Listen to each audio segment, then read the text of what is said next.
Welcome back to the channel, guys. Jason here. This week we're going to be talking about money. I'm going to be showing you guys a history of our nursing income from our very first jobs as new grad RNs to the present day working for Kaiser Permanente. So if you guys want to hear the real numbers, I'm going to be discussing my gross yearly salary from 2013 when I landed my first nursing job to 2021 working for Kaiser Permanente. Then I'm going to break down Monica's gross yearly income from 2014 when she landed her first nursing job to 2021 working for Kaiser Permanente as a per diem nurse. After that, I'm going to show you guys what our combined yearly gross income looks like. And finally, I'm going to show you guys what our combined net take-home pay looks like from 2013 all the way to 2021. So if you guys are interested in these raw numbers and you like videos like this, make sure you watch our other videos because I reveal actual numbers in every single one of our videos. Alright, so with that said, let's move on to the video.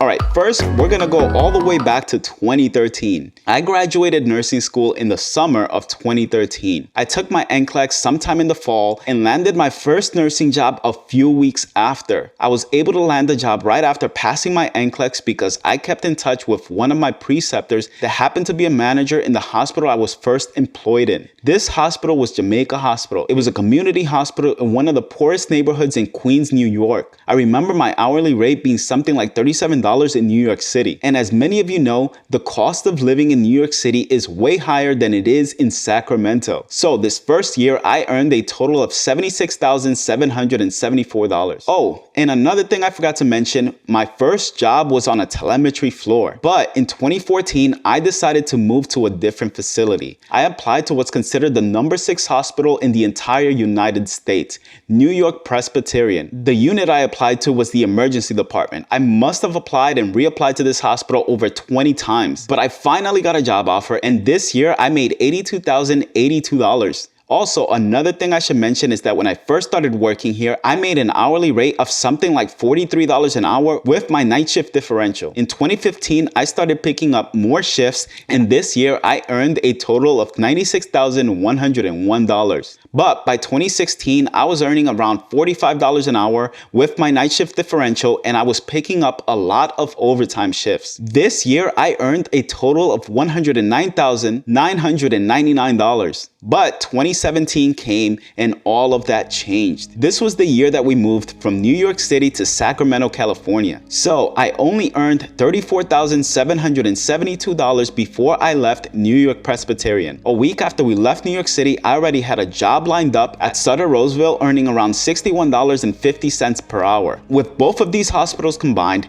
this year in 2017, I earned a total of $111,689. But then 2018 came. In 2018, I was able to land a job at Kaiser Permanente. It was also the year that we ended up purchasing this home. And as you can see here, from 2017 to 2018, there was a big jump in my pay. When I first started working for Kaiser Permanente, my hourly rate was something like $83 an hour. This year, I earned a total of $157,772. Then 2019 came and I started picking up extra hours on my days on. And as many of you know, if you work more than 8 hours on a single day, you get paid time and a half. This year, working for Kaiser Permanente, I earned a total of $169,252. But 2020 came, and in 2020, we were hit by COVID-19. For one full month at the beginning of the pandemic, Monica and I were not getting any extra shifts at all. It wasn't until May or June when COVID started picking up and more patients started showing up in the hospital that we started picking up a lot of overtime. In 2020, I managed to earn a total of $155,917. But here we are in 2021, and as many of you who have been following my channel know, we were surprised by a new addition to our family. In April of this year, Monica and I went on parental leave. I earned a total of $136,000 from Kaiser Permanente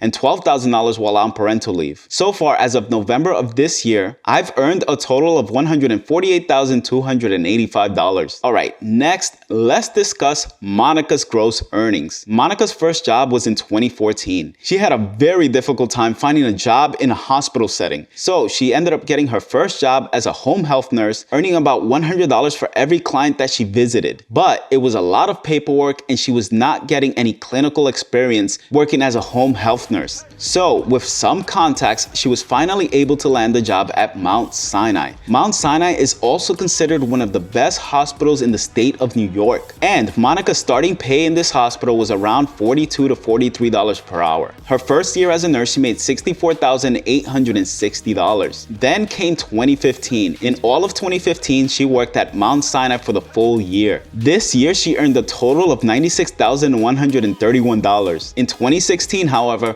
Monica had enough of Mount Sinai.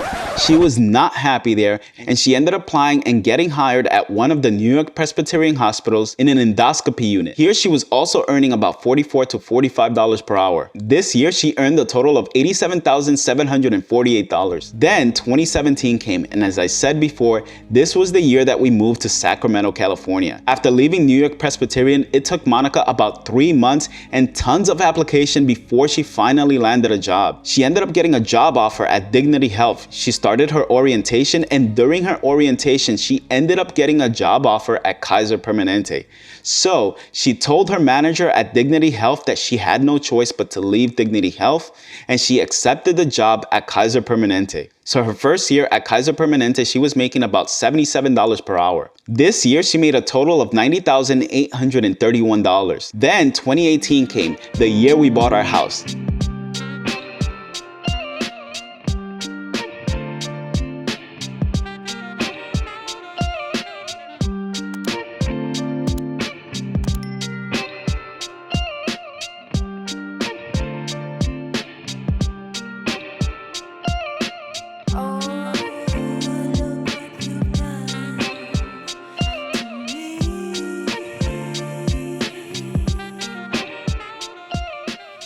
It's also the year that Monica ended up switching from a regular nurse to a per diem nurse. And she also switched to nights, so her hourly rate went up by $32 an hour. At this point, she was making about $105 per hour. Her total income for this year was $150,233. But 2019 came, and as a per diem nurse, she was not offered to cover as many shifts as she was the previous year. In 2019, she earned a total of $136,995. And like I mentioned before, this was when the pandemic reached the United States.